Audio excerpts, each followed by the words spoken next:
consistance. Je rends infiniment grâce à Dieu pour tous les sacrifices que tu ne cesses de faire pour continuer à marcher avec Christ. Et tu dois savoir qu'il n'y a rien qui est difficile pour notre Dieu.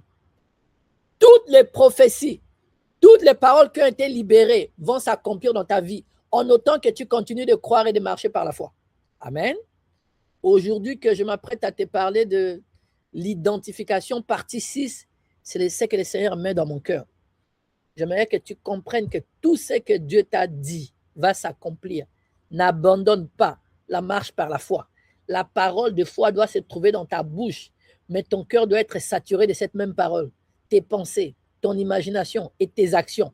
Tu dois demeurer agréable à Dieu.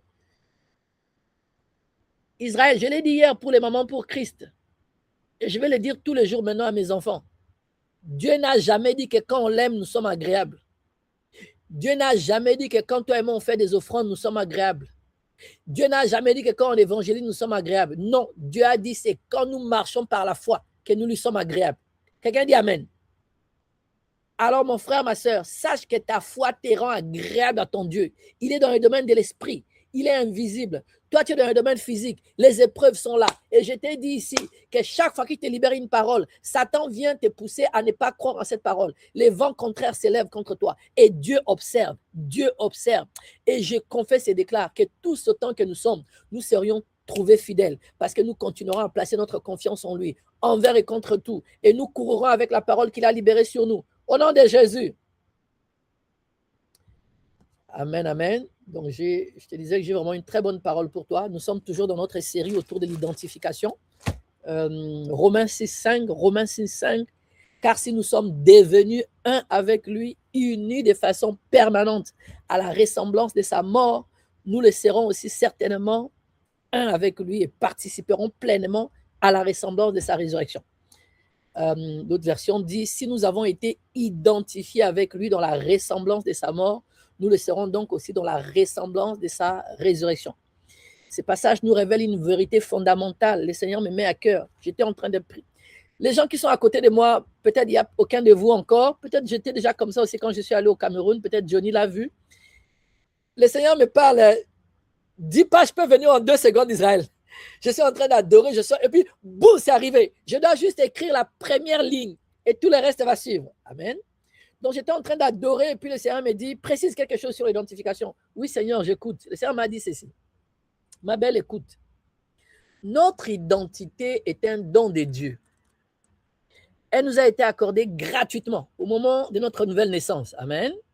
En Christ, nous sommes devenus enfants de Dieu, héritiers du royaume, justifiés, sanctifiés, acceptés dans les bien-aimés et assis avec Christ dans les lieux célestes. Et j'espère qu'en tant que mon enfant, tu fais ce que moi, ton père, j'ai fait, parce qu'il nous demande d'être imitateurs de nos pères, qui eux-mêmes, quand ils imitent Christ. Et moi, je t'ai dit que chaque fois, j'ai dit que, merci Seigneur, parce que je suis avec toi, assis ici avec toi, ici-bas, et toi et moi, nous sommes aussi ensemble dans les lieux célestes. Et quand je vais dormir, je me vois dormir dans ses bras, dans les lieux célestes, c'est-à-dire en Christ. Toi aussi, tu dois le faire, au nom de Jésus. Donc, nous sommes devenus enfants de Dieu. Mais cette identité est un statut légal, accordé par la grâce. Cette statue nous a fait quitter Bafoussam. Nous sommes désormais venus vivre dans la maison de notre papa qui est milliardaire. Il nous avait eu pendant ces années d'école secondaire. Il avait eu un des petits chéris à gauche, à droite. Donc, quand il s'est marié ensuite, quelqu'un est venu lui dire, tu vois là-bas, à Bafoussam, ces fils-là se ressemblent. Moi, j'étais témoin, tu sortais avec sa maman. C'est ton fils, va seulement le récupérer. Donc, la procédure légale est ce qui a emmené notre adoption. J'ai quitté Bafoussam, je suis venu dans la maison de mon papa. Mais combien d'entre vous savent que je peux arriver dans la maison de mon papa et continuer à me conduire quand même comme si j'étais quelqu'un de dehors? Quelqu'un me suit? L'acte légal d'adoption, Abigail, on l'a fait à la cour, au tribunal. Il y a un papier qui a reconnu.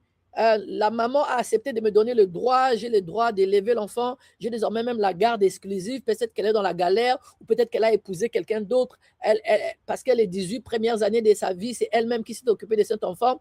À partir des 18 ans, il veut que ce soit moi qui m'en occupe, j'ai désormais un document légal. Quelqu'un écrit Amen. Donc, notre adoption, elle est statutairement comme un statut légal que nous avons obtenu, accordé par la grâce, accordé par la grâce au moyen de la foi. Elle ne dépend ni de nos émotions, ni de nos performances, ni de nos circonstances. Le jour où on a prêché l'évangile à Johnny, Johnny a cru, Johnny a confessé, Johnny est devenu enfant de Dieu. Amen. Ça, c'est pour notre identité en Christ. C'est notre position. Cependant, l'identification, elle, c'est un processus par lequel cette identité devient une réalité vécue, visible et tangible dans notre quotidien. J'aimerais que vous vous moquiez un peu de moi. Je venais du village. Au village, on nous laisse un peu les champs libres. Papa n'était pas trop regardant au village. Quand j'avais pris ma confiture sur ma propre fourchette, mon propre couteau de table, quand j'avais mis la confiture sur mon pain, j'avais le droit de faire comme ça. Qui a déjà fait ça? Qui a déjà fait ça? Qui a déjà léché? Papa regardait et rigolait, il trouvait ça drôle pour ses enfants. Lui, il aimait le village. C'était normal que ses enfants aussi agissent comme au village. Mais Katia, quand je suis arrivé chez ta grand-mère là-bas en ville, Elio, on ne fait pas ça.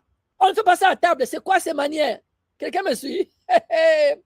Moi, j'aimais pour moi lécher ma cuillère. Et ma confiture préférée, c'est la cerise au passage. Je ne sais même pas pourquoi. Non, pas cerise, framboise. Ma confiture préférée, c'est framboise depuis que je suis enfant. Pas fraise, framboise.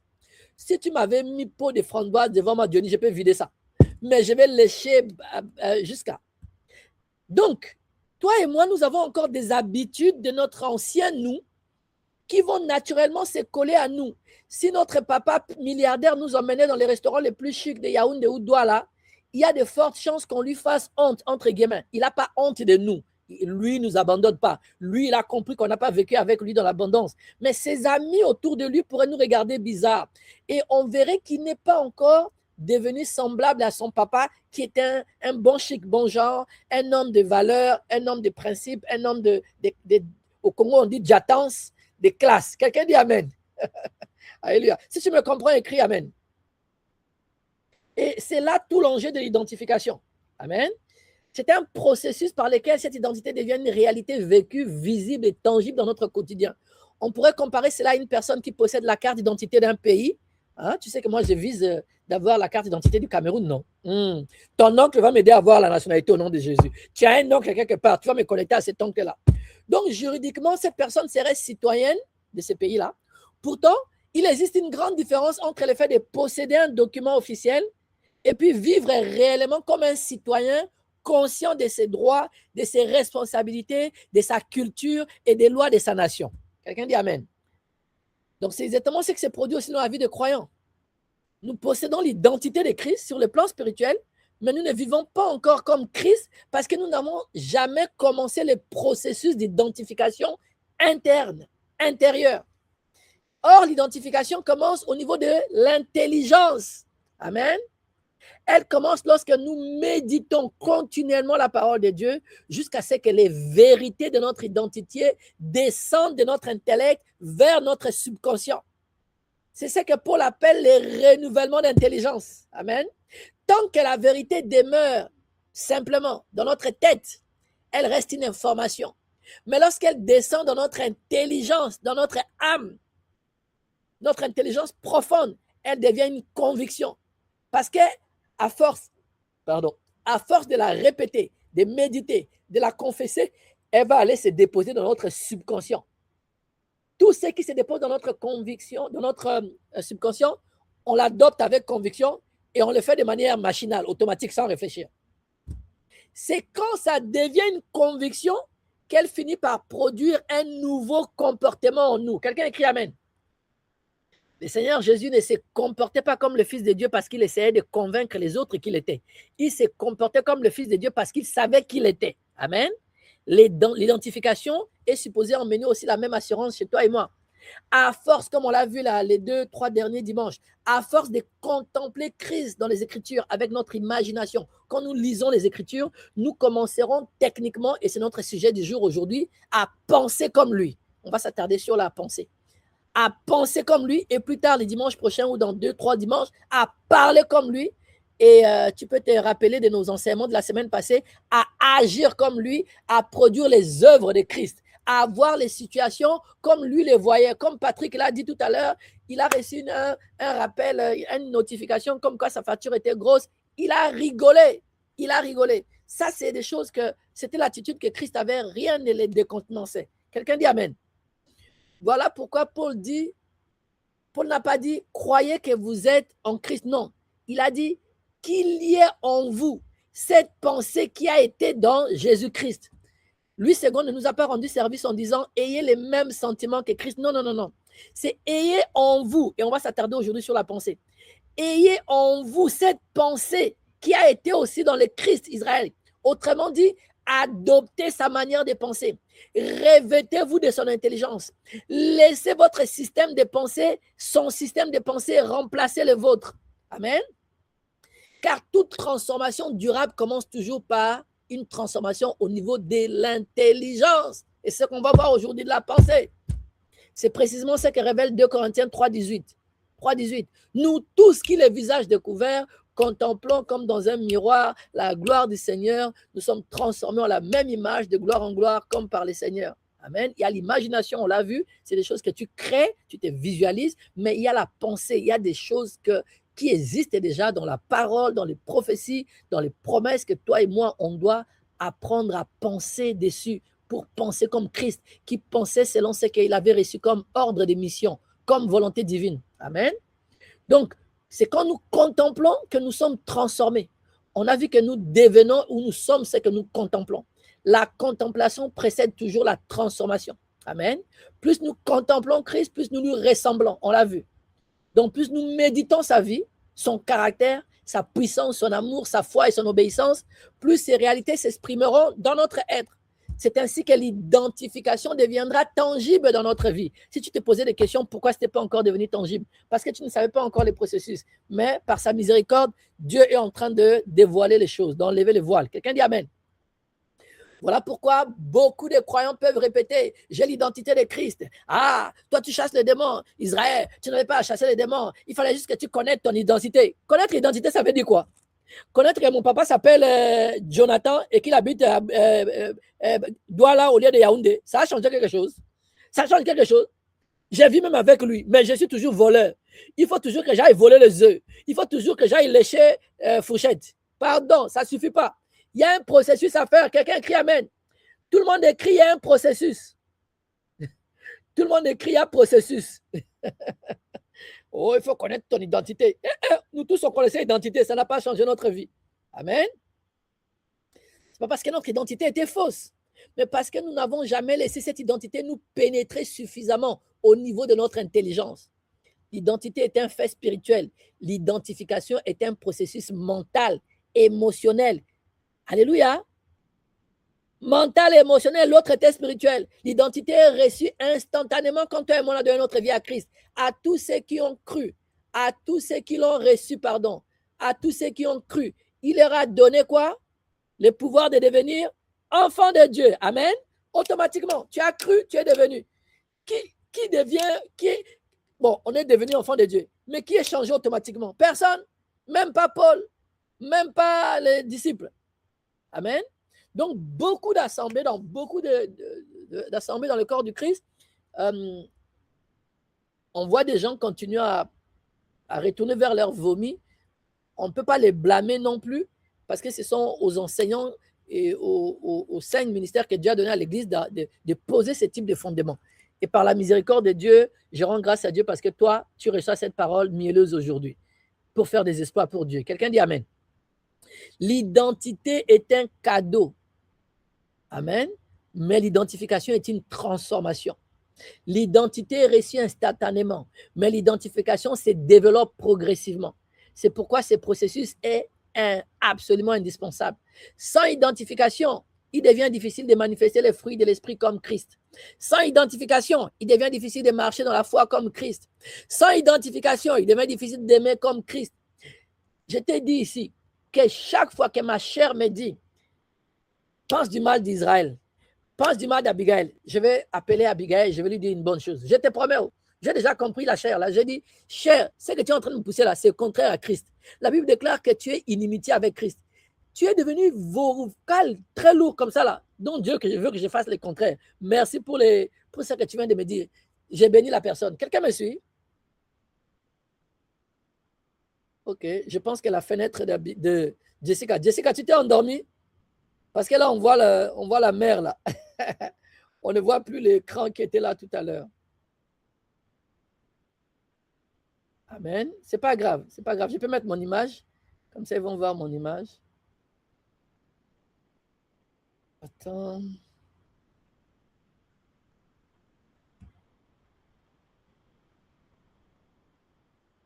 C'est la bonne nourriture pour toi.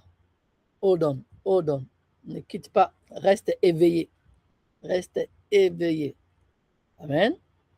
Donc, c'est quand l'identification devient profonde que quelque chose va commencer à changer en nous. Les réactions naturelles vont commencer à céder la place aux réactions de Christ. Parce que Christ, là, ce n'est pas de la blague. Si tu étais là les jours de samedi de réveil, j'avais une parole de réveil pour nous, n'est-ce pas? Je vais mettre ça disponible, ne vous en faites pas. Je suis en train de créer nos différentes chaînes. Tout mardi, jeudi, samedi, dimanche, tout ça sera en ligne. À toi de regarder et d'inviter les gens à regarder. Sinon, ça va rester à 1 vue, 2 vues. Les réactions naturelles vont commencer à céder la place aux réactions de Christ. La peur va céder la place à la foi. L'égoïsme va céder la place à l'amour. L'inquiétude va céder la place à la confiance. Les limites humaines vont commencer à être remplacées par la pensée du royaume. Donc, l'objectif ultime de Dieu, là, n'est pas seulement que nous sachions que nous sommes des Christos. Son objectif est que nous devenions tellement identifiés à Christ que notre vie entière reflète sa personne. Amen. C'est alors que notre identité cessera d'être une doctrine et va devenir une manifestation. Quelqu'un dira, non, je suis allé avec Fallon à l'université, cette fille-là, et puis d'autres vont lui dire, tu ne connais pas Fallon. La Fallon là dont tu parles, elle est déjà morte. La nouvelle là, va seulement, parle-lui 15 minutes, tu verras ce qui sort d'elle, tu verras comment elle se comporte. Beaucoup de chrétiens n'ont pas encore ce type de témoignage parce qu'il leur manquait la révélation sur l'identification. Et je rends grâce à Dieu parce que le Seigneur nous a emmenés sur cette voie et tu seras transformé. Amen. C'est comme ça que le monde va commencer à te voir comme Christ. On va commencer à voir Christ vivant à travers ta vie. Je confesse que c'est ton partage. Aujourd'hui, après avoir passé 2 ou 3 semaines, ok, je me disais bien que c'est trop silencieux. J'attendais juste ma voix. Merci Seigneur. Après avoir été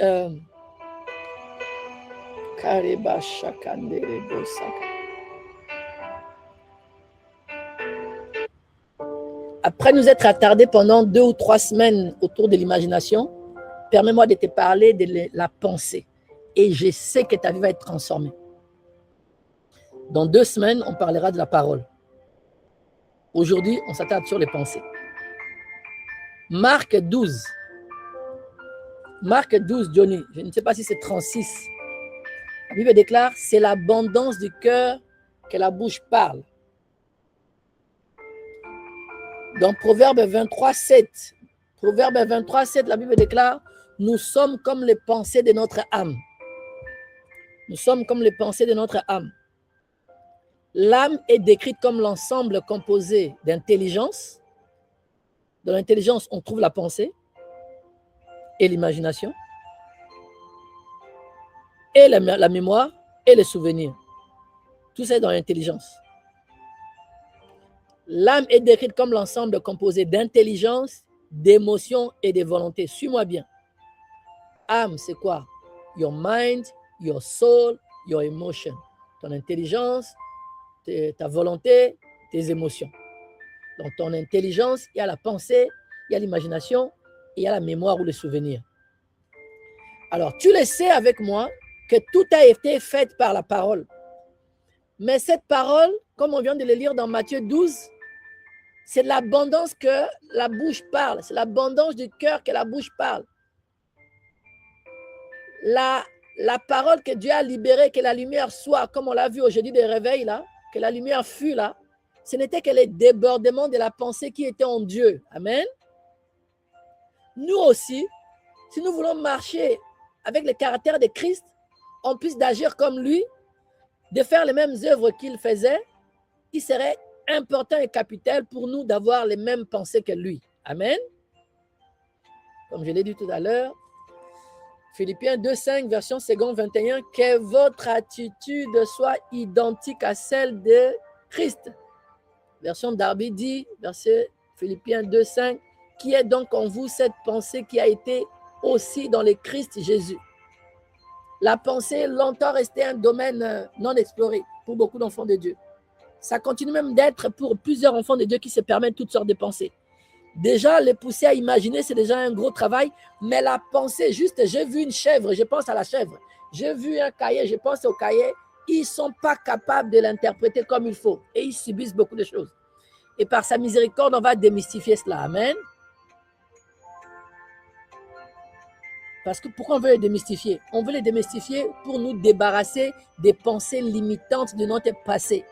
Quand on était à Bafoussam, il y avait une manière de penser. C'est pour ça qu'on agissait aussi par rapport à cette manière-là. Quand nous sommes arrivés à Douala, dans la maison de notre papa milliardaire, à nous de nous imprégner de nouvelles pensées pour profiter de la richesse de papa, pour vivre dignement dans son palace. Quelqu'un écrit Amen. Parce qu'il y a un danger.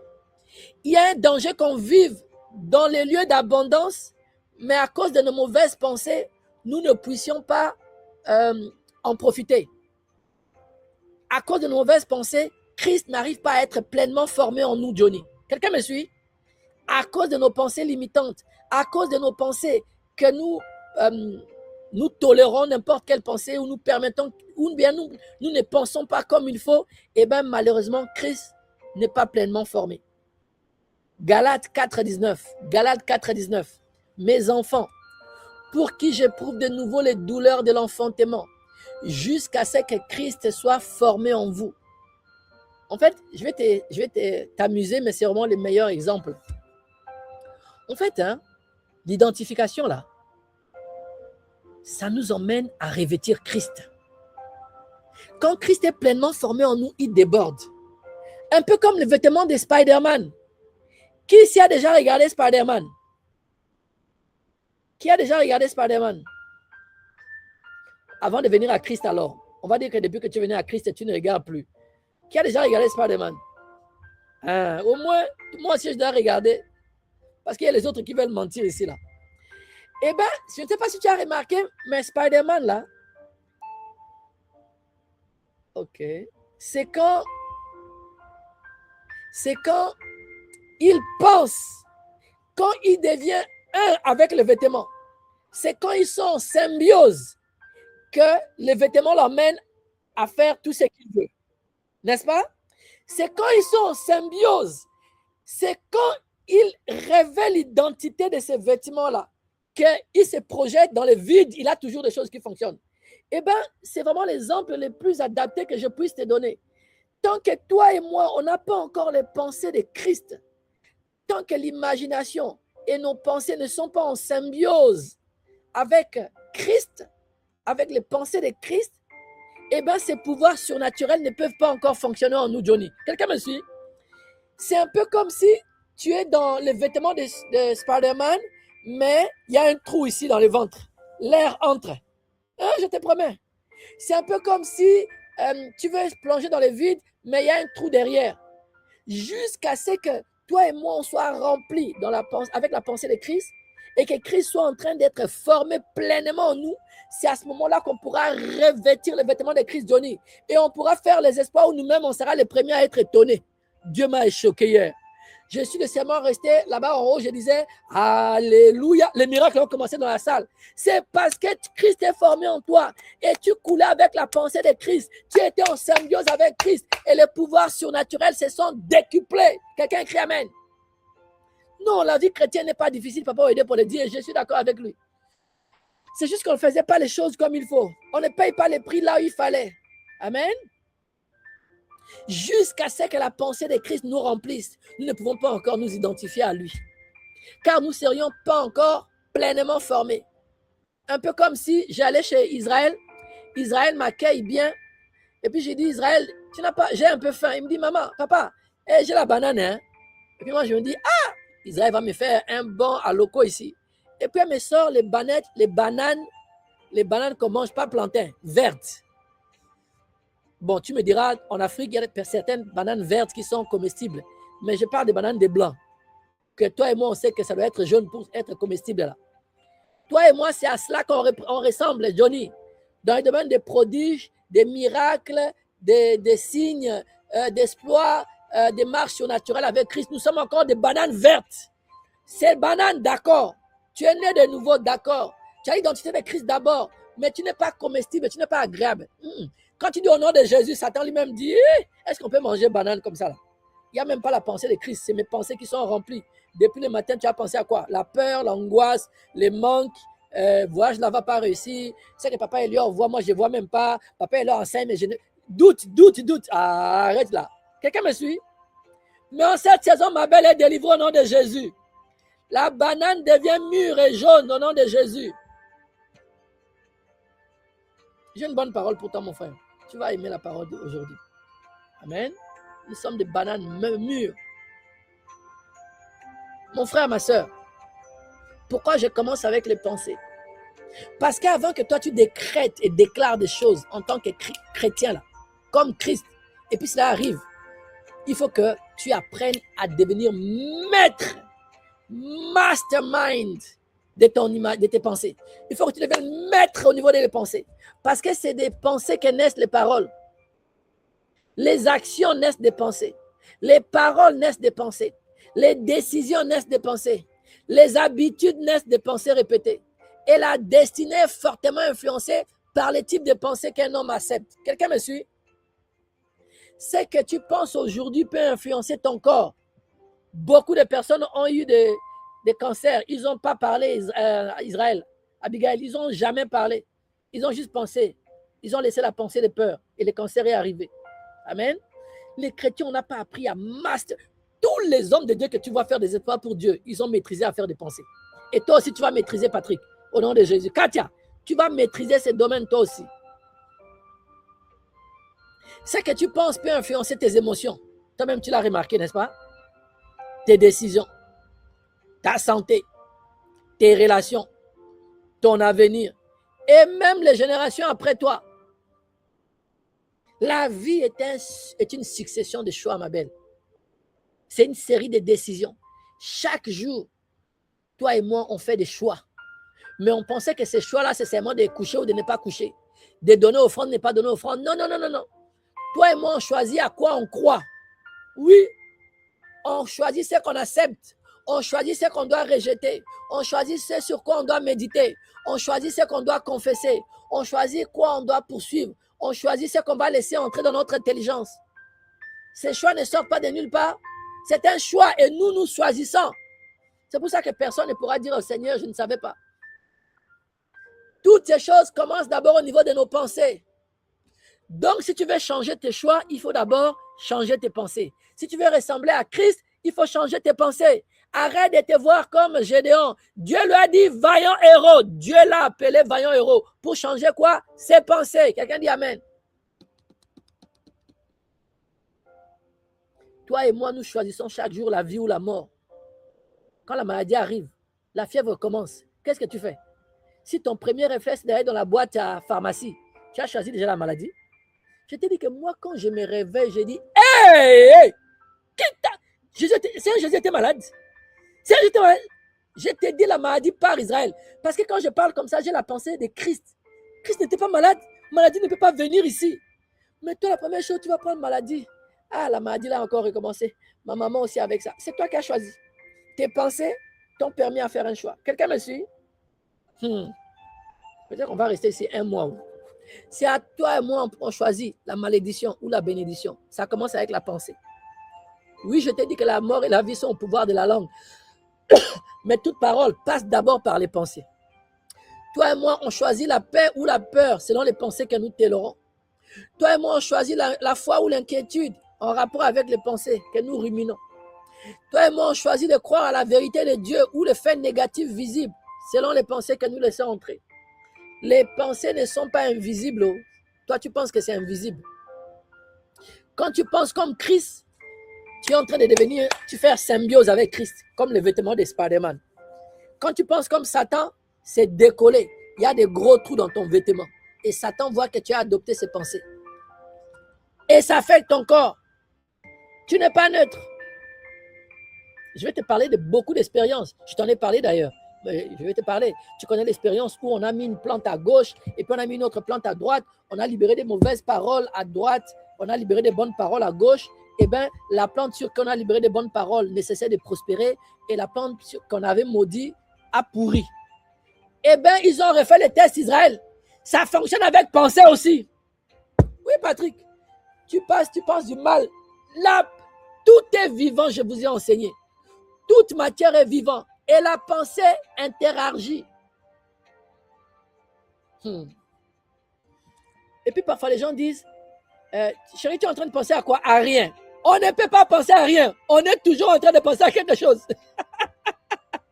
Chérie, tu penses à quoi? Je pense à rien. N'importe quoi, mensonge même.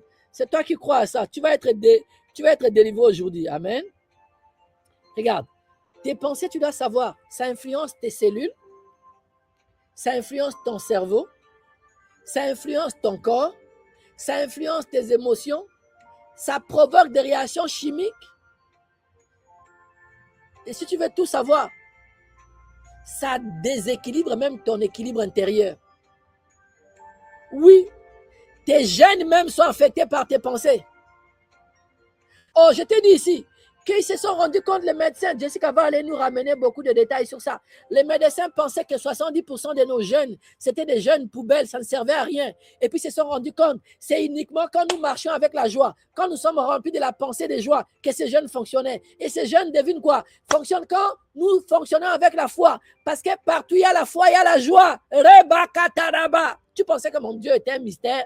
Non, à l'époque on nous disait les voies de Dieu sont impénétrables. Non, Dieu a donné la Bible pour que toi et moi on pénètre sa pensée. Quelqu'un écrit Amen. L'idée est simple. Quand une personne pense, elle ne fait pas seulement réfléchir son cerveau. Non, elle envoie aussi des signaux à son corps. Donc une pensée de peur, répétée, entretenue, acceptée, va produire un désordre intérieur.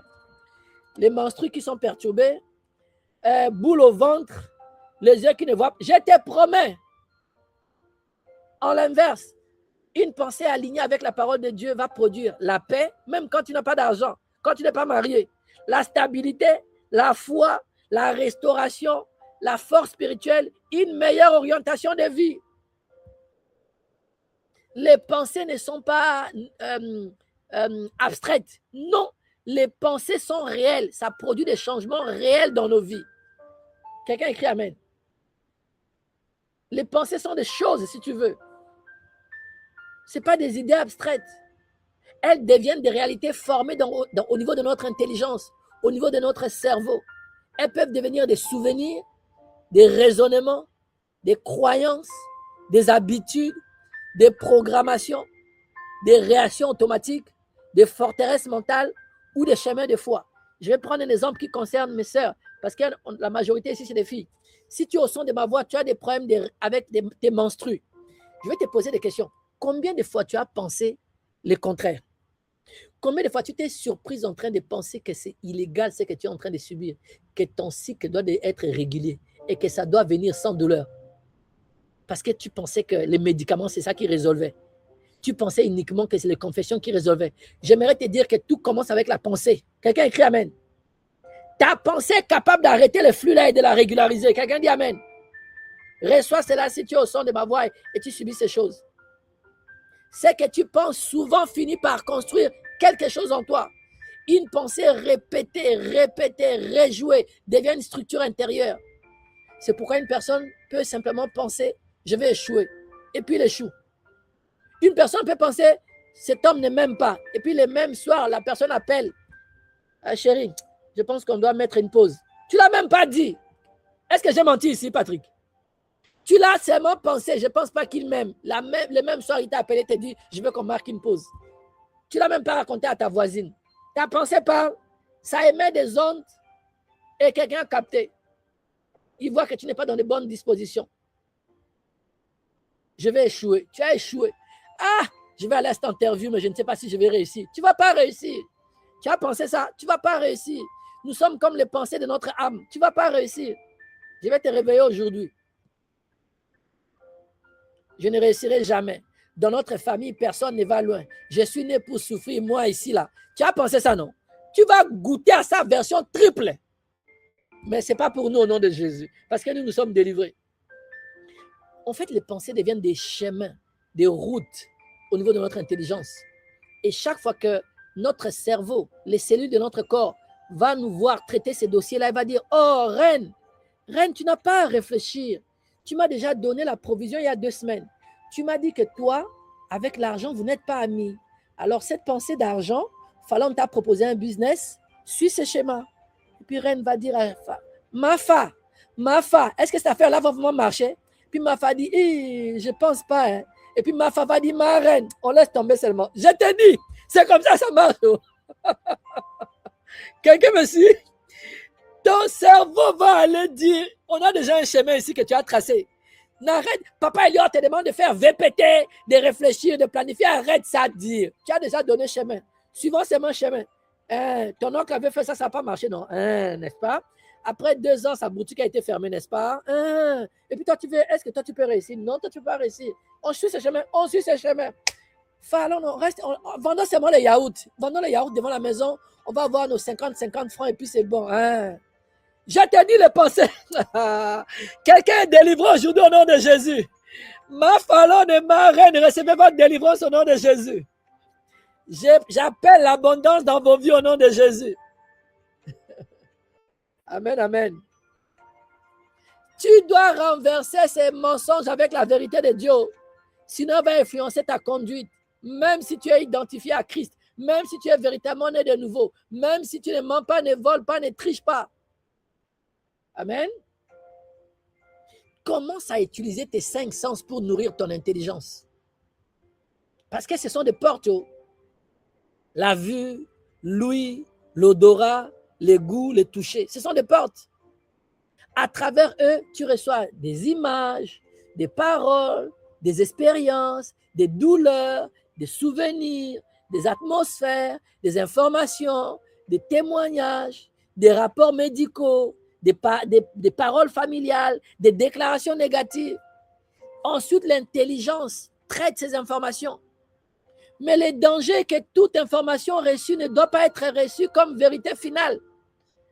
Regardez, je ne te demande pas quand tu vas chez les médecins et puis on dit, Abigail, tu as kyste. Tu dis, non, je n'ai pas kyste. Ce n'est pas ça que je t'ai dit. Comprends-moi.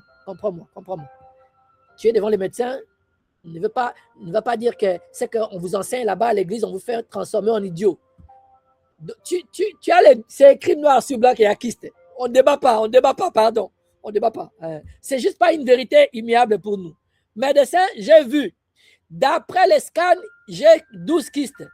Ça, c'est que les machines fonctionnent. Mais moi, j'ai vu sous une réalité au-dessus de celle-là. Je n'accepte pas cette vérité. Ce n'est pas une vérité pour moi. Ça, c'est la réalité. Dans ma vie, la vérité avec laquelle je fonctionne est que mon corps est le temple du Dieu vivant. Ces kystes ne peuvent pas rester ici. Voilà pourquoi je vous dis, chers médecins d'amour, dans 3 mois, je reviendrai. Si vous me ferez un test, il n'y aura plus rien. Voilà comme un homme de foi part. Rejette les vérités qui ne sont pas des vérités divines. On ne te demande pas de nier. Oh non, j'ai pas mal au ventre. Tu as mal. On sait que tu as mal. Alléluia. Tu rejettes ce mal-là. Mais si on t'a fait test là, on dit qu'il y a quelque chose, ne sois pas comme une folle. Fais preuve de sagesse. Dis oui, c'est la réalité. Mais je ne suis pas soumis à cette réalité. Quelqu'un écrit Amen. Toi et moi, on doit faire constamment ces choix, ces tri. Waouh, le temps passe vite. Amen. Une personne peut entendre dans notre famille, tout le monde divorce. Les hommes de notre famille meurent tôt.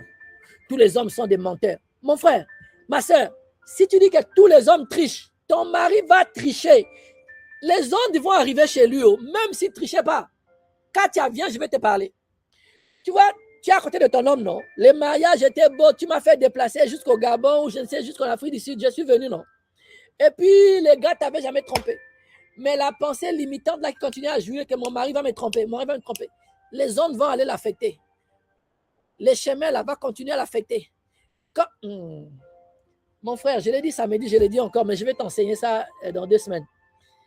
Désormais, mes enfants, quand vous mangez ou quand vous buvez un liquide, surtout de l'eau, assurez-vous de ne pas avoir faire de mauvaises confessions devant vous. Parce que la parole, elle est vivante. Tu vas manger cancer à force de faire commérage ou de souhaiter du mal. Adopte ça, déjà, change. Mais j'aimerais aussi que tu changes ta pensée.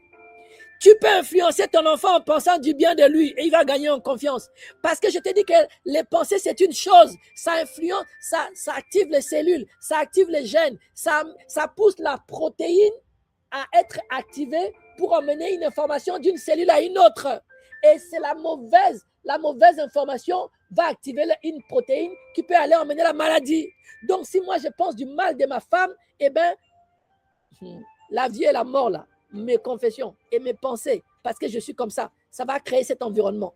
Mais nous, on quitte dans ça au nom de Jésus. Quelqu'un dit Amen. Nos maris et nos femmes vont être les plus fidèles au monde au nom de Jésus. Les phrases comme « personne ne devient riche chez nous », vous savez ce que ça a dû alimenter comme passé avant qu'on le dise, comme pensée. Dire aux gens « tu es comme ton père, tu ne vas jamais réussir ». Vous savez quelle pensée a alimenté ces choses ou quelles pensées vont être alimentées après qu'on ait confessé ces choses? Ces paroles vont devenir une information. Ensuite, ce sera à toi de dire, vais-je accepter cela comme ma vérité ou pas? Ou vais-je recevoir plutôt la parole de Dieu? Toi et moi, toutes les pensées avant de dormir là, si tu le peux, commence à scanner. J'ai discuté avec Reine de quoi? J'ai discuté avec Johnny de quoi? Je refuse! Peut-être devant lui par respect, tu n'aurais pas refusé. Mais si tu laisses entrer, c'est enregistré. Tu dois annuler cela avec la parole. C'est pour ça que je t'ai enseigné ici que toi et moi, on doit dire matin et soir tout ce qui est vrai, tout ce qui est honorable, tout ce qui est juste, tout ce qui est pur, tout ce qui est aimable, tout ce qui mérite l'approbation, ce qui est vertu et digne de louange. Et l'objet de mes pensées. Quelqu'un crie Amen. Je rejette ce qu'Abigail avait dit. Je l'aime, je la porte dans mon cœur. Mais elle a dit que toutes les femmes, quand elles atteignent 40 ans, elles ont ménopause. Je n'aurai pas ménopause. Quelqu'un écrit Amen. Parce que tu dois comprendre que ton cerveau reçoit l'information, mais c'est à ton intelligence de diriger. Le cerveau, ce n'est pas le maître absolu dans ta vie, c'est les récepteurs. L'organe qui reçoit et porte les pensées, c'est l'intelligence. Amen. C'est l'intelligence qui dirige ton cerveau. Cela veut dire que tu n'es pas seulement victime de ton cerveau, tu n'es pas seulement victime de ton passé, tu n'es pas seulement victime de ton histoire familiale. Tu n'es pas seulement victime de ta biologie. Je t'ai dit que tu es né dans cette famille, mais si tu finis pauvre dans cette famille-là, c'est choix. Ce n'est pas Dieu. J'ai dit que si tu es né dans une famille pauvre, c'était le choix de Dieu. Mais si tu finis pauvre à la fin de ta vie, c'est un choix. Ce n'est plus ta famille. Ce sont les pensées que tu as nourries encore et encore qui t'ont gardé pauvre. Or, cette parole ici-là, elle est esprit et vie. Elle a changé de vie. Elle a transformé Gédéon en héros. Elle peut te transformer de pauvre en riche. Selon 2 Corinthiens 8, 9, vous connaissez la grâce de notre Seigneur Jésus-Christ, qui dit riche qu'il était, s'est fait pauvre, afin que par sa pauvreté, vous soyez enrichis. Est-ce que tu crois en ça? Ou bien tu crois au fait que dans ta famille, tout le monde était pauvre? Eh bien, ces pensées que tu es en train de limiter là, ça vient avec ton intelligence. Ton intelligence envoie ça dans ton cerveau. Le cerveau active la protéine qu'il faut. La protéine qui va aller gangréner ta manière de penser et de réfléchir. Tu vas penser petit, tu vas penser mal, tu vas aller dans les mauvais business et constamment tu vas échouer. Mais nous, on a quitté ça au nom de Jésus. Quelqu'un crie Amen. Katia, tu dois lire des livres. Vous avez mes remerciés au ciel. Ici, vous trouvez que j'exagère. Ah, papa Elior, un livre de 800 pages. Je n'ai même pas écrit 800 pages, j'ai écrit 500 pages pour ne pas vous faire peur. J'ai dit plus de 500 pages. Parce que si j'avais dit plus de 800 pages, vous allez fuir, vous n'allez pas acheter. Je suis en train de cibler ton système de pensée, Israël, Katia. Je suis en train de cibler ton système de pensée. Il y a des mensonges qui dorment là depuis longtemps. Ok, tu as regardé une vidéo de motivation, une bonne vidéo de motivation. Israël était resté, Jessica était à la maison, elle est avec son bébé, elle est rentrée dans TikTok et puis elle a trouvé une fille qui fait une bonne vidéo de motivation et ça l'a boosté. Mais vous n'avez pas remarqué que 2 jours après, nous revenons au même niveau. Qu'est-ce qui s'est passé? Pourquoi l'information reçue n'est pas arrivée? Parce que les disques durs, il y a déjà quelque chose qui est écrit là-dedans. C'est rempli. Il n'y a pas de place pour les nouvelles idées. C'est pour ça que toi et moi, on vient écouter prédication, on rechute. On vient écouter enseignement, papa Elior, on rechute. Tant qu'on n'a pas saturé nos pensées, tant qu'on n'a pas enlevé les anciennes pensées pour les remplacer avec les nouvelles, ça va demeurer juste de l'information. Quelqu'un écrit Amen. Mais en cette saison, le Seigneur nous amène de gloire en gloire. On expérimente des changements. Amen. Si tu vises constamment les renouvellements de l'intelligence dans les domaines où tu as le plus de combats, tu veux devenir riche pour Dieu, tu lis des livres. Tu veux devenir une bonne épouse, expérimenter un excellent mariage, tu lis des livres. Tu es souvent malade, tu lis des livres. Tu suis des enseignements. Mais les livres ont quelque chose de particulier parce que les livres produisent un raccourci entre les subconscients et la pensée. Je te promets. Tu n'as pas remarqué ça? L'information que tu captes dans la lecture, ça atteint directement. On dirait que ça t'arrive directement là-bas. Parce que c'est associé au fait de méditer. Tu vas forcément y penser. Tu vas forcément méditer à cela de manière profonde. Alors que quand tu regardes, tu peux regarder la bouche de Papa Elior, son nez, ses yeux ne sont pas... et puis tu es distrait. Mais quand tu lis, tu es toi et ta conscience. Quelqu'un me suit? Tu dois lire. Dans ces ministères, on va lire. Je suis en train de finaliser l'application. Amen. Romains 12, 2. Soyez transformés par le renouvellement de l'intelligence. La transformation commence au niveau de l'intelligence, pas physiquement. D'abord intelligence, d'abord pensée. Amen. On risque de faire un mois ici. Et malheureusement, j'ai une triste nouvelle pour vous, mes frères, mes sœurs. On t'a souvent parlé du sang, que tu as hérité de beaucoup de choses de tes parents, de tes frères et de tes sœurs, de tes oncles, de tes ancêtres. Mais on a oublié de te dire que tu as aussi hérité des pensées. Oui, certaines pensées qui jouent en toi sont arrivées chez toi au travers des gènes qui étaient dans le sang de ton père et de ta maman. Et ces pensées-là, tu les as adoptées, tu ne sais pas comment. Toi aussi, tu y crois. C'est devenu des vérités immuables. Même Dieu n'arrive pas. C'est devenu des forteresses en toi. Quelqu'un me suit? Je te dis que Satan n'est pas omniprésent. Il n'est pas omnipotent. Il utilise les forteresses pour nous contrôler. Et il s'assure que les premiers ancêtres avec qui il a envoyé des choses. Merci Saint-Esprit, merci Saint-Esprit. Vous connaissez ces tests d'expérience au laboratoire où on met l'électricité et puis on pousse des souris à toucher cela. Et puis ils sont électrocutés 1 ou 2 fois. Et puis après, même quand on déconnecte l'électricité, ils ne s'approchent plus de cela. Ils ont la peur de leur vie. Et puis leurs enfants ne vont jamais essayer non plus. Quelqu'un me suit, Katia? Même leurs enfants, pas seulement eux, leurs enfants ne vont jamais essayer de s'approcher. C'est ça que Satan fait avec toi et moi. L'échec de ton papa, il nous l'a transmis dans les forteresses. Nous aussi, on l'a adopté. Si tu t'assois pour te poser des questions, pourquoi tu réfléchis comme ça, tu vas voir que plusieurs ne viennent pas de toi. Tu les as adoptés ou tu as grandi avec. Tu les as acceptés comme des vérités. Mais en cette saison, ma belle, le Seigneur te délivre au nom de Jésus. Johnny, Dieu te délivre au nom de Jésus.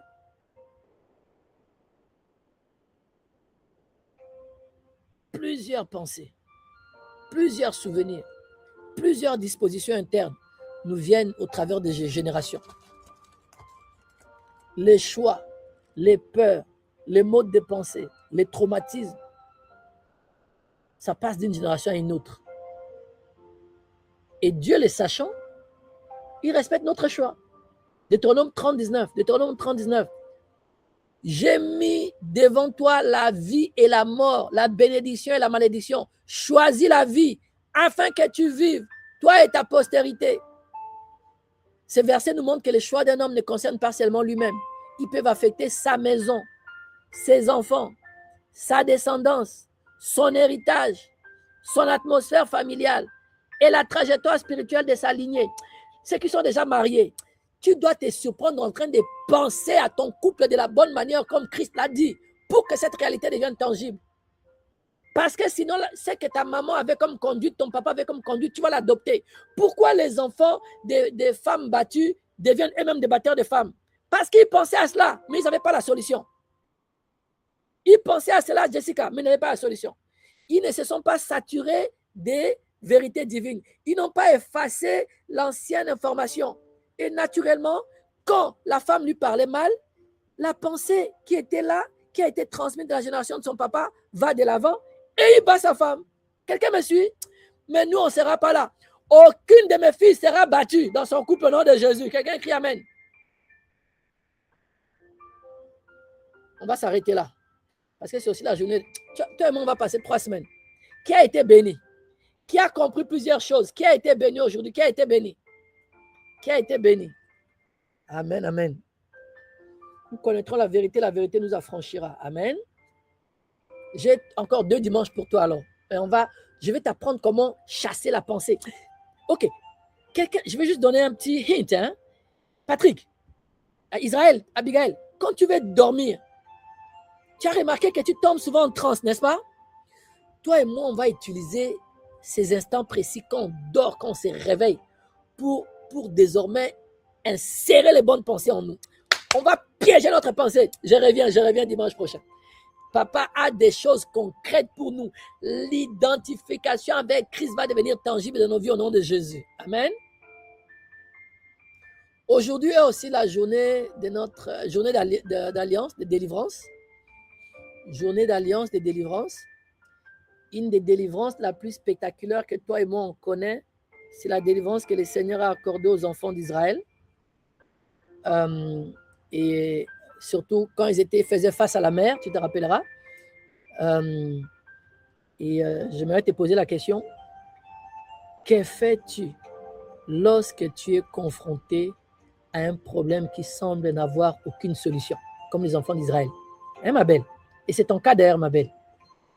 Que faisons-nous quand nous nous retrouvons face à la mer Rouge et nos ennemis sont derrière nous et devant nous il y a un obstacle?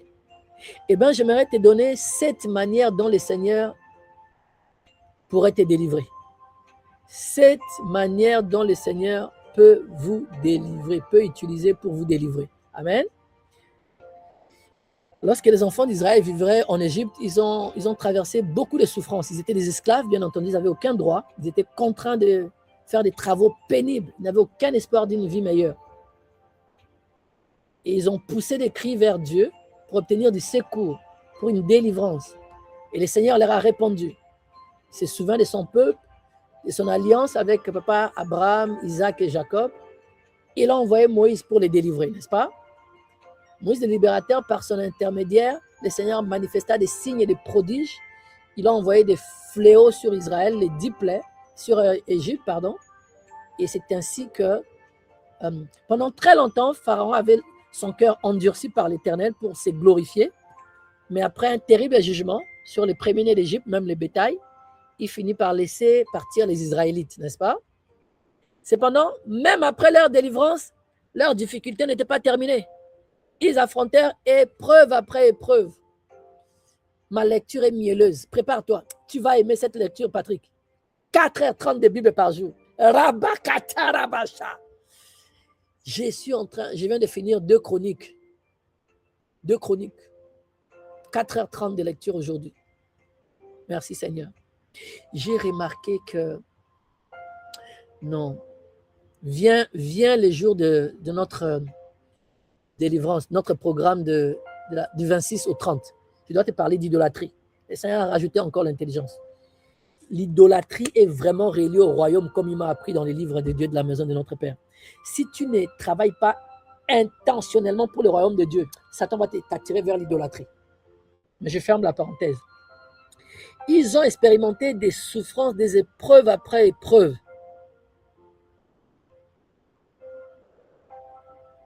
Problème après problème. Problème d'eau, problème de nourriture, galère, manque, sécheresse. Mais le Seigneur nous a appris quelque chose. Leur histoire nous a appris que si nous faisons confiance à l'Éternel, même dans les déserts, Dieu peut nous délivrer. Et il a plusieurs manières de nous délivrer. Par exemple, tu sais qu'au torrent, devant la mer Rouge, il a demandé à Moïse de tendre sa main et la mer s'est séparée. Quand ils avaient soif, la première fois, il a frappé le rocher. La deuxième fois, l'ordre lui a été donné de parler au rocher, mais il a frappé. Ça l'a malheureusement privé d'entrer à Canaan. Donc, quand toi et moi, nous sommes confrontés à des situations difficiles, comme c'est le cas pour nous tous en ce moment, et comme si tu as appris de moi, de mon ministère, que Dieu a plusieurs la délivrance opère de 3 manières, c'est-à-dire qu'il y a la délivrance des liens, des alliances maléfiques et autres. Il y a la délivrance de l'ignorance. Il y a la délivrance de la chair ou des forteresses. Là. Il faut que tu comprennes que quand Dieu veut nous délivrer, eh bien, il peut emprunter 7 manières. qui vont affecter soit ton ignorance du moment, qui vont affecter soit les forteresses et la chair en ce moment, soit les liens et les alliances maléfiques que tu continues de combattre, ou les démons. Quelqu'un écrit Amen. Alors, le Seigneur a le pouvoir de nous délivrer des défis et des problèmes auxquels nous sommes confrontés. Cependant, on aurait tort de nous attendre qu'il nous délivre seulement d'une seule manière, ou bien comme il a délivré la sœur Israël. Non, Dieu a plusieurs manières. Et je vais t'en parler des 7 aujourd'hui, en cette journée d'alliance de délivrance. Certaines délivrances chez Dieu vont nécessiter ce que Reine nous a très bien partagé avec nous, qui est le résultat du brisement. La première forme de délivrance que Dieu pourrait emmener pour te permettre d'être délivré de cette situation, c'est d'adoucir ton cœur. On va dire que dans ton couple, il n'y a pas de paix. Dans ton couple, il y a des palabres et tu cries à Dieu pour qu'il te délivre. Et puis tu es en train de dire que c'est ta femme qui est la méchante ou ton mari qui est le méchant. Dieu pourrait juste venir adoucir ton cœur. Et ça pourrait emmener la délivrance dans ta vie. Quelqu'un dit Amen. C'était probablement pas difficile et pas facile pour les Israélites de croire que Moïse avait réellement été envoyé par Dieu. Mais ceux qui ont exercé leur foi ont reçu la capacité d'accepter son message. Avant de fuir, certains de ses frères lui disaient, est-ce que tu veux nous tuer comme tu as tué aussi cet Égyptien? Il a même été inquiété, il a dit, Seigneur, ils ne me croiront pas. Ah Seigneur, envoie quelqu'un d'autre. Mais pour obtenir, après leur cri, pour obtenir leur délivrance, Dieu a touché leur cœur. Il a adouci leur cœur pour qu'ils acceptent que Moïse était le mystère de l'Éternel. Les mystères de l'Éternel. Quelqu'un dit Amen. Parfois, on aura du mal à croire, à comprendre ou accepter ce que les serviteurs de Dieu enseignent. Mais si nous sommes humbles et sincères et qu'on se laisse adoucir au niveau du cœur, Dieu peut nous délivrer de la confusion, de l'amertume, de la frustration, du doute, de la résistance intérieure. Et il va le faire en adoucissant notre cœur. Quelqu'un dit Amen. Toi, tu voudrais que les papas Elior prient pour toi avec autorité. Coupe, lis, délie, envoie le feu. Non, parfois la délivrance, c'est juste t'emmener à adoucir ton cœur. Katia pardonne. Katia pardonne. Abigail pardonne. Passe à autre chose. Frère Elior, je vais vraiment le laisser. Cette saison, laisse-le. Oui, accepte seulement l'instruction que Dieu t'a donnée. Offre lui-même un cadeau. Quelqu'un me suit? Ça, c'est la première manière. En adoucissant notre cœur. Deuxième manière, Dieu peut nous délivrer en adoucissant le cœur des autres.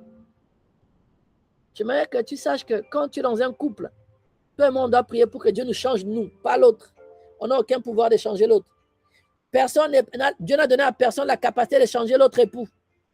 Les femmes, elles sont convaincues que quand ils vont se marier, ils vont changer leur mari. Ma soeur, pardon, aucun de mes enfants va penser comme ça. Aucune de mes filles va penser comme ça. Tu n'es pas le Saint-Esprit. Mais la délivrance, quand Dieu voit que ton cœur est adouci, tu lui obéis facilement. Dieu peut toucher le cœur de l'autre. C'est sa manière de faire. Il commence d'abord par toi, parce que tu as prié, Seigneur, change-moi. Rends-moi plus patient. Rends-moi plus douce. Rends-moi plus... Dieu peut te délivrer en adoucissant le cœur des autres. Quelqu'un dit Amen.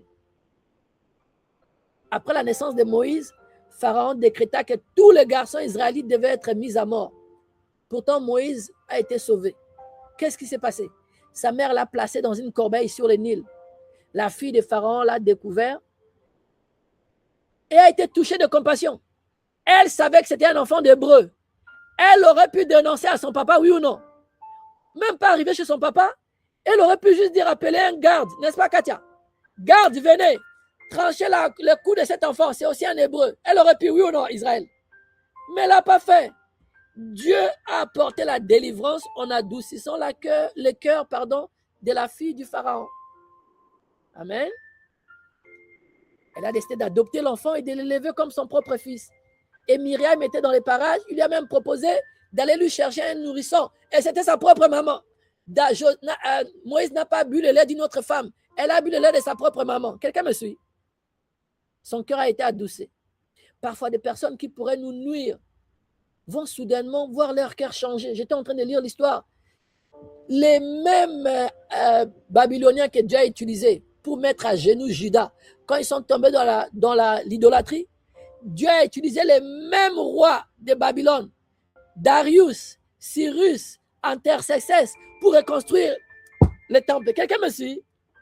Le Seigneur peut toucher un patron, il peut toucher un juge, il peut toucher un responsable, il peut toucher un voisin. Donne-moi 5 minutes, s'il te plaît. Accorde-moi 5 minutes de plus.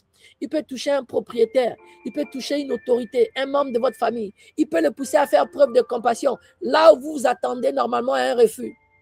Le Seigneur peut donc nous délivrer en adoucissant le cœur des autres. Amen.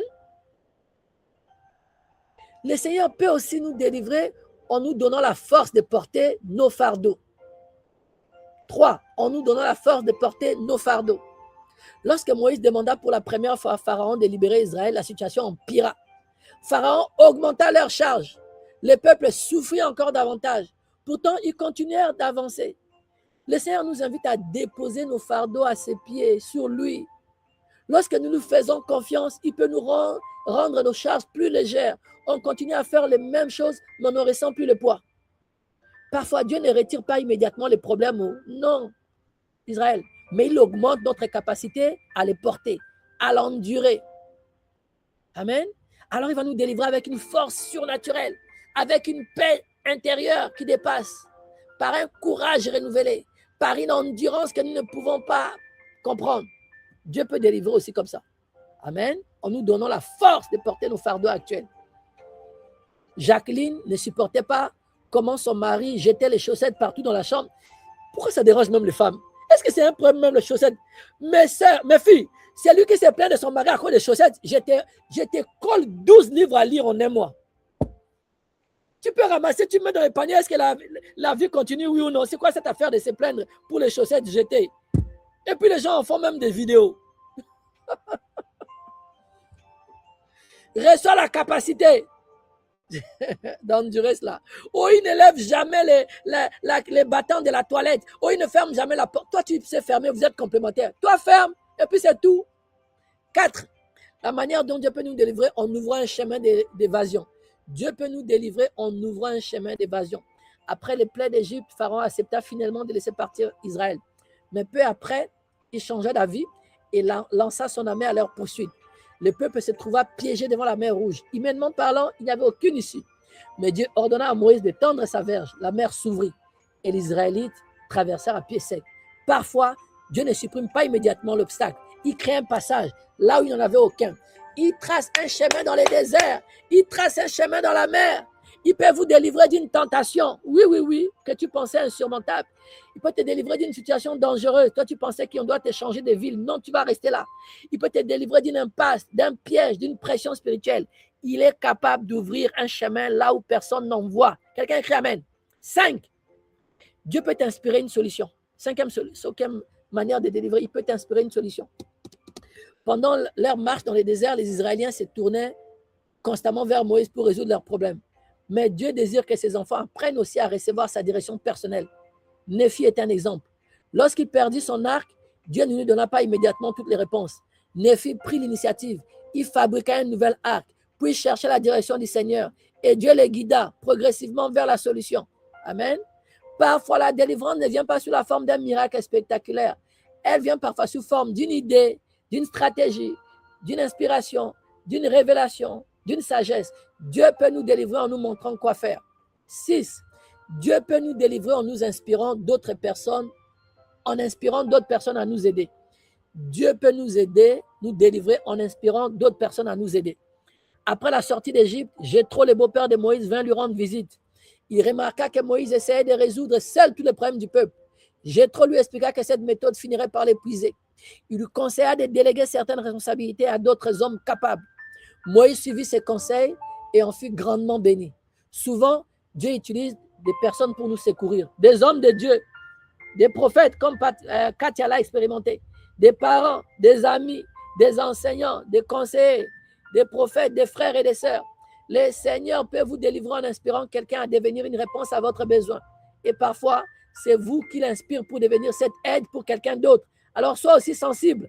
Si tu apprécies recevoir l'aide, sois aussi sensible quand Dieu te demandera à toi de devenir l'aide pour quelqu'un d'autre. Amen. 7e manière que Dieu utilise pour délivrer, il peut pourvoir miraculeusement à nos besoins. Dans les déserts, Israël manquait souvent de nourriture et d'eau. Mais Dieu pourvut miraculeusement à leurs besoins. Chaque matin, la manne apparaissait pour les nourrir. Lorsqu'ils manquèrent d'eau, Dieu fit jaillir de l'eau du rocher. Le Seigneur est toujours capable d'accomplir des miracles.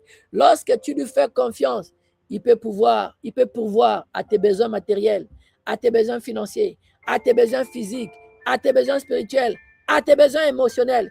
Il peut te délivrer de l'incertitude, de l'inquiétude, de la peur, du manque, par sa puissance miraculeuse. Amen. Mon frère, ma soeur, j'aimerais te dire que notre Seigneur possède le pouvoir absolu de te délivrer.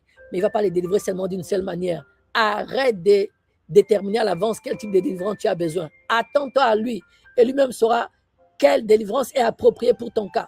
Amen. Dieu sait que chaque fois que tu expérimentes une délivrance de sa part, ta foi grandit. Donc, ça lui fait plaisir de te délivrer. Tu le penses bien. Mais toi, tu dois continuer à marcher par la foi. Amen. Bannis les péchés. Bannis les mauvaises pensées. Bannis les mauvaises confessions. Il t'invite à entrer, à marcher dans son alliance. Il veut te bénir par son esprit qui est en toi. Il veut te fortifier. Il veut te soutenir. Il veut te conduire. Il est ton libérateur. Amen. Il veut te donner la libération, l'affranchissement, les secours, les sauvetages, la protection et le salut dont tu as besoin. Alors, oui, tu fais bien de soupirer auprès de Dieu pour cette délivrance et Dieu utilisera une de ces 7 manières pour te délivrer au nom de Jésus. Amen. Je vais prier. Toute personne au son de ma voix qui souffre d'une addiction, d'une faiblesse, d'un caractère qui ne glorifie pas Dieu, d'un comportement qui ne glorifie pas Dieu, qui l'éloigne de Dieu. Toute personne qui a des faiblesses et qui manque une attitude qui doit glorifier Dieu, comme le fait de prier, le fait de jeûner, le fait de lire la Bible, au nom de Jésus que nous servons, Kabro Kataï, qui m'a établi berger de cette maison, je décrète et déclare que la délivrance de l'Éternel te rencontre aujourd'hui dans ta vie, au nom de Jésus. Tous les jougs que l'ennemi avait mis sur toi pour te pousser à avoir de mauvais caractères, cela est brisé dans ta vie au nom de Jésus. Toutes les incapacités et les faiblesses avec lesquelles tu marchais, où tu n'arrivais pas à manifester Christ, à avoir des attitudes spirituelles pour le glorifier, tu reçois cette grâce et la délivrance de l'Éternel dans ta vie au nom de Jésus. Reçois la capacité de jeûner, la capacité de lire la Bible, la capacité de te lever la nuit pour prier, la capacité de prier, la capacité d'intercéder pour le royaume. Reçois cela dans le nom de Jésus. Reçois la capacité de s'aimer. Dîmes et offrandes, même les prémices, reçois cela au nom de Jésus. Reçois la capacité d'évangéliser, de couler avec ton don. La délivrance de l'Éternel te sort de la paralysie spirituelle. Tu expérimentes les réveils en cette saison. Dieu amène les réveils pour t'apporter la délivrance. Dieu amène les réveils pour t'apporter la délivrance. You are quickened. Ta vie se réveille. Tu expérimentes le feu. Un nouveau feu tombe sur toi pour t'apporter la délivrance. Au nom de Jésus. Amen, amen. Maintenant, lève la main, je vais te bénir. Père, j'ai béni chaque domaine de tes enfants. J'ai béni leur vie spirituelle. J'ai béni leur mariage ou leurs projets maritaux. Et je décrète et déclare qu'au mois de décembre, tout le monde en âge de se marier, que Dieu a préparé pour se marier. Tout le monde des en fait sera minimum fiancé au mois de décembre au nom de Jésus. J'ai béni leurs finances. Ils vont devenir des riches pour Dieu, des intendants de grandes richesses divines. Je chasse les pensées de limitation, de pauvreté de leur vie. J'ai béni leur marche avec toi. Ils reçoivent la grâce de résister aux péchés secrets et publics. J'ai béni leurs études. J'ai béni leur business. J'ai béni leurs affaires. Toutes les pensées limitantes qui venaient de leurs parents et ancêtres, vous quittez maintenant. Ça va être remplacé par les pensées de Christ, par les pensées issues de sa parole au nom de Jésus. J'appelle la grandeur dans ta vie au nom de Jésus. J'appelle l'élévation dans ta vie au nom de Jésus. J'appelle la promotion dans ta vie au nom de Jésus. Je déclare que tu deviens un signe et un prodige pour ta famille au nom de Jésus. Je déclare que les gens viendront de l'Est, du Nord, du Sud et de l'Ouest pour se demander si c'est réellement toi au nom de Jésus. Je déclare que Dieu fera de toi un signe pour les nations au nom de Jésus. Tu es béni de tous côtés, à gauche, à droite, au nord et au sud au nom de Jésus. J'appelle l'argent dans ta vie. J'appelle les finances abondantes. J'appelle les richesses dans ta vie. Je déclare la santé divine dans ta vie. Je déclare, ton esprit, ton intelligence devient fort dans les rêves. Ton intelligence devient fort dans les rêves. Tu parviens à couper la tête des démons dans les rêves. Tu te bats comme un warrior. Tu seras toujours victorieux, même dans les rêves au nom de Jésus. Cette capacité descend sur toi au nom de Jésus. Dans les rêves, tu pourras plaider le sang de Jésus. Ton corps devient enflammé. Aucun mari de nuit ne pourra se poser dessus au nom de Jésus. Ton corps devient enflammé. Aucun serpent ne pourra se rapprocher de cela au nom de Jésus. Les jours comme la nuit, tu es devenu brûlant. Ils sont consumés, les hiboux qui t'attaquaient la nuit au nom de Jésus. Je bénis chaque domaine de ta vie. Je bénis ta maison. Je bénis ton couple. Je bénis ton projet. Je bénis tes enfants. Je bénis ton conjoint au nom de Jésus. Je bénis ta marche avec Christ. Et je scelle cela avec le sang de Jésus. Au nom de Jésus. Alléluia. Amen, amen, amen, amen. Père, nous te disons merci. Merci pour la puissante parole que tu as libérée aujourd'hui. Reçois toute la gloire au nom de Jésus. Amen, amen. Je vais faire la prière de clôture. Jessica, je vais faire la prière de clôture.